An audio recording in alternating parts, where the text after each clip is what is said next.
On l'attend depuis plus d'une trentaine d'années. Elle va créer un certain boom économique, c'est ce que certains disent, là où elle va circuler. Il est question de l'autoroute 30. Eh bien, celle-ci cause beaucoup de désagréments pour un couple de Valleyfield. Je me suis entretenu avec Guylaine Joannette il y a quelques jours. Alors, Guylaine Joannette, le tracé de la 30 passe tout près de chez vous. Oui. C'est vraiment proche, là? C'est une surprise pour vous? Oui, c'est une surprise. On s'était fait dire au début 350-400 pieds. On était d'accord avec ça. Mais maintenant, la 30, gracieuseté de l'autoroute 30, anciennement la directrice des communications, a mesuré la distance entre ma maison et la sortie d'autoroute qui est maintenant derrière chez moi. Il y a seulement que 20 mètres. OK. Et donc, vous êtes là depuis 2008 dans cette maison-là.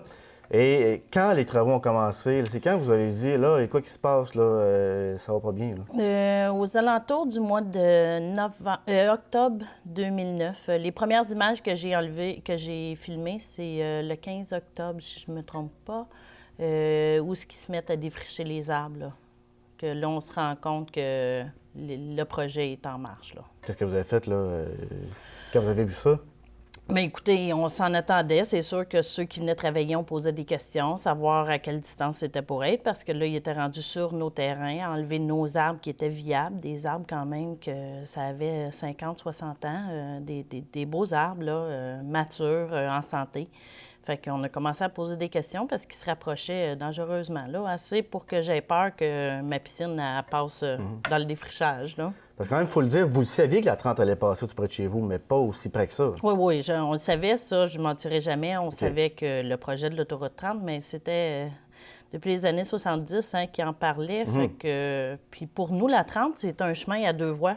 C'était pas très gros. Fait que je pense pas qu'on s'attendait à avoir une 30 aussi, un projet aussi grand qu'on a aujourd'hui. Je crois pas que la population s'attendait à ce que ça soit aussi gros que ça. Parce que là, vous pensiez que ça allait être une autoroute à 2 voies, comme on en retrouve partout. Mettons un prolongement de celle qui était déjà existante, là. Mais c'est pas ça qui se passe, là. Non. J'ai rien contre le projet en tant que tel, hein, parce que ça va apporter du monde, ça va... Ce que j'ai un problème, c'est que l'autoroute soit dans ma cour. Puis ils vont avoir une sortie?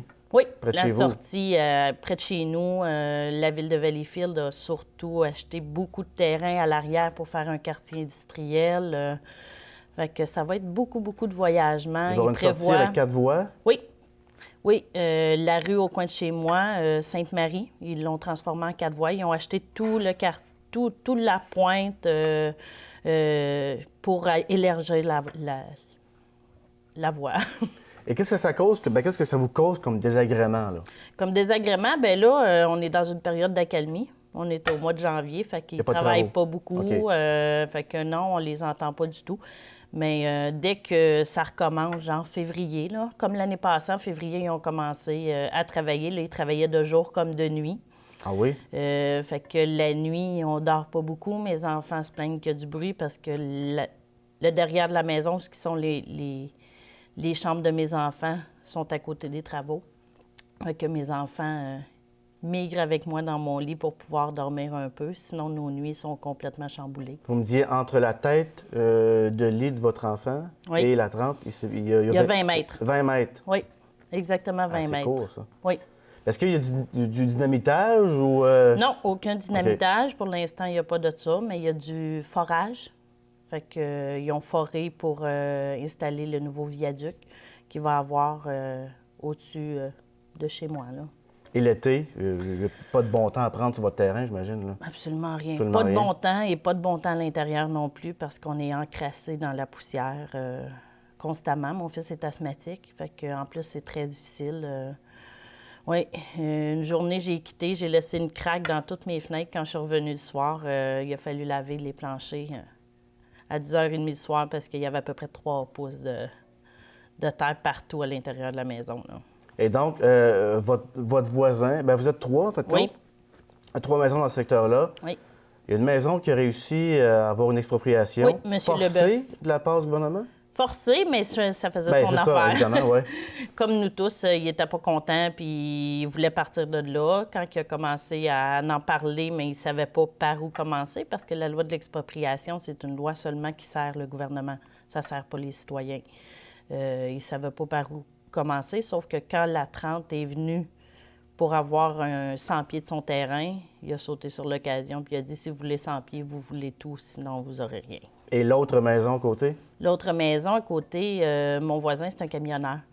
Lui aussi, il voudrait se faire exproprier. Sauf que, tu sais, il est gêné de chialer parce qu'il est là 24 heures par semaine parce que c'est un camionneur de long chemin aux États-Unis. Mais écoute, quand il revient, il est désolé à tous les fois là, de voir le changement et l'espace qu'il n'y a plus sur son terrain. Mais est-ce qu'on sait pourquoi que la maison a été expropriée et pas votre voisin et pas Parce vous? qu'il avait besoin de son terrain. OK. Puis vous, c'est pas une nécessité C'est pas une nécessité. pour eux? Pour eux. OK. La loi de l'expropriation, c'est l'expropriation a lieu si le gouvernement a besoin de l'espace pour créer quelque chose avec. Parce que vous ne pouvez pas demander une expropriation auprès du gouvernement. C'est eux qui doivent prendre la décision. Oui, le gouvernement m'a appelé pour me demander de remplir un formulaire d'expropriation, mais qui n'existe pas. Fait que, Le formulaire est introuvable? Introuvable, Ou ça n'existe pas parce OK. que la loi, c'est une loi qui sert au gouvernement ou les municipalités. Et qui vous a répondu ça? C'est quelqu'un du gouvernement ou de l'autoroute qui m'a référé à un numéro de téléphone que j'ai appelé, puis elle m'a dit, ben ça n'existe pas, là. Elle me dit, ben en premier, elle me dit, il faut le remplir. Après ça, j'ai contacté d'autres personnes suite à ce que je m'étais fait dire, puis je me suis fait dire que ça n'existait pas, ces formulaires-là. OK. Donc, ce qui est clair, c'est que vous et votre conjoint voulez partir de là. Oui. C'est sûr. Surtout aller ailleurs pour élever mes enfants dans un endroit qui va être avec une plus grande quiétude que... Puis quels moyens vous avez présentement? J'utilise les médias parce que c'est dur d'essayer de se battre. Je me sens David contre Goliath. Hein? C'est le gouvernement, ils ont toutes les lois. Aller rencontrer un avocat, il y a quelqu'un qui me dit « Ah, 10 000 $, ça va être un petit dépôt. » Fait que, en plus que ma maison a perdu sa valeur, il faudrait que j'investisse des sommes Est-ce que vous savez mirobolantes. combien? J'ai eu des oui-dire que quelqu'un a investi 60 000 et n'a pas pu gagner son point. Fait que j'ai pas 60 000 à investir pour essayer de poursuivre. Et votre maison Et ma a perdu maison, de valeur de combien? C'est dur Pour à évaluer? l'instant, c'est des oui-dire, mais ça a l'air que quasiment 50 de sa valeur. OK. OK. Et donc là, vous avez pris des recours, quand même, des moyens. Vous avez écrit au consortium de l'autoroute 30. Oui. Toujours pas de réponse. Ça va faire plus qu'une semaine qu'ils ont la lettre en main. Les premières démarches avaient été faites avec Mme Sarah Wood, qui a donné sa démission. Alors maintenant, on était avec Mme Malbeuf. On va voir, on attend toujours. Elle a dit qu'elle passait ça à ses avocats. C'est eux qui vont nous contacter. Demain, ça peut être long. Oui. Je crois qu'ils vont essayer de prolonger le processus ou laisser faire celle qui chiale. Et du côté du ministre des Transports, Pierre Moreau, est-ce que vous l'avez contacté? Nous avons contacté avec l'aide de Sarah Wood quand elle était en poste avec Nouvelle Autoroute 30. La seule réponse que j'ai eue, c'est une gentille dame qui m'a appelé pour me lire la loi intégralement. Comme si j'étais pas au courant avec toutes les démarches que j'ai faites. La loi de l'expropriation? La loi de l'expropriation. Elle vous a lu ça au téléphone? Oh, oui. Elle était très mal à l'aise. Je croyais que c'est tout ce qu'elle avait à me dire. Elle avait rien... Je croyais qu'elle avait des bonnes nouvelles à m'apporter. Non. Et donc, vous préparez une lettre aussi pour le ministre Pierre Moreau? Oui. Je suis à la fin de préparer ma lettre, voir... je viens ici ce matin à l'entrevue, puis voir si je lui envoie via son courrier Internet, parce que c'est toujours plus facile comme ça, se faire entendre. Mais c'est sûr qu'on le sait qu'il y a du tri de courrier qui peut passer dans la poubelle. Et donc, entre-temps, il faut être patient. Qu'est-ce que... Il faut être patient. C'est tout ce qu'il y a à faire. Je continue à faire des moyens de pression. Je ressors les entrevues que j'ai faites. Je les publie sur Facebook. J'essaie de rallier des gens à ma cause, mais les gens sont solidaires pour un moment, puis après ça, ils passent à d'autres choses. Fait que c'est pas évident, là. Mais avez-vous été frappé à la porte de votre député? Oui. Nous avons rencontré Guy Leclerc. Au début, il voulait travailler avec nous, tout ça.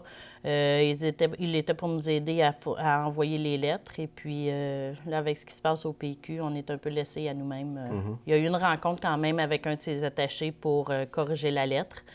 Mais c'est la seule aide qu'on a pour le moment, là, ce qui est très décevant. Anne Quash, elle a essayé, qui est au fédéral. Elle était nouvelle dans la politique, fait que je me disais peut-être une petite drive qui va la pousser.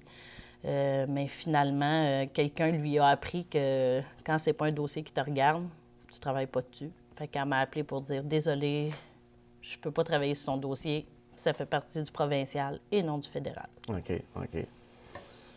Bien, donc, qu'est-ce qui va arriver avec tout ça? Donc, vous attendez des réponses d'un peu Je partout? continue toujours, j'essaie toujours de me battre. Je me dis peut-être qu'il y a une compagnie aussi qui va revenir parce qu'ils ont enlevé le résidentiel sur mon terrain. Ils l'ont mis commercial, la ville.